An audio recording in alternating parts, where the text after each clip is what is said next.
అండి. సిపిఐ రామకృష్ణ గారిని కాస్త ఎళ్లి కాస్త పట్టించుకోమని చెప్పండి మీ నాయకుడికి. ఆయన నిన్నేదో మాట్లాడారు, ఒకసారి చూడండి.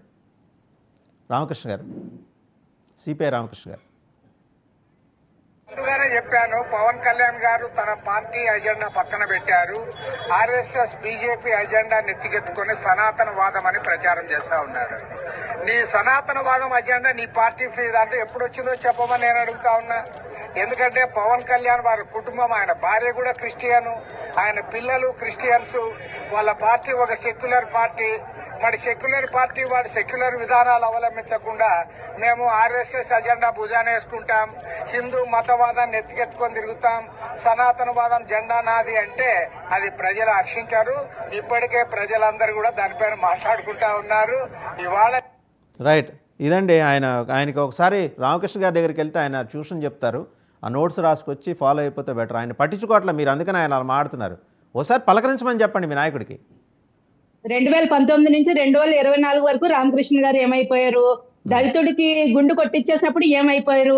వైజాగ్ లో సిఎన్బిసి చర్చ అసలు అడ్డగోలుగా జగన్మోహన్ రెడ్డి గారు అంచెలు దోచేసినప్పుడు ఏమైపోయారు?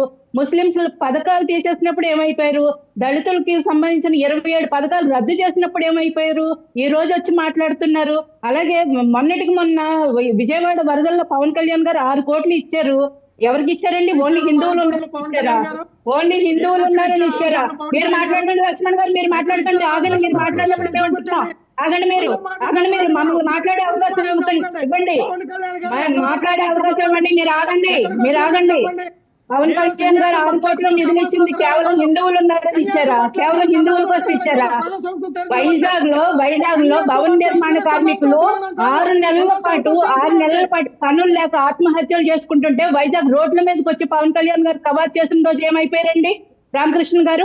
ఆ రోజు ఎందుకు రాలేదు? ఈ రోజు ఎందుకు మాట్లాడుతున్నారు? భవన నిర్మాణ కార్మికులు హిందువులు ఒక్కళ్ళే ఉన్నారా? హిందువుల కోసం పవన్ కళ్యాణ్ గారు వచ్చారా? పవన్ కళ్యాణ్ గారికి కులం ముద్ర వేయాలని చాలా మంది చూశారు, ఫెయిల్ అయ్యారు. ఇప్పుడు మతం రంగం పోయాలని చూస్తున్నారు, వాళ్ళు ఫెయిల్ అవుతారు. ఏదో సూర్యుడికి చేతులు అడ్డం పెట్టినట్టు తప్ప వీళ్ళ మాటలు వాదనలు ప్రజలు అంగీకరించరు.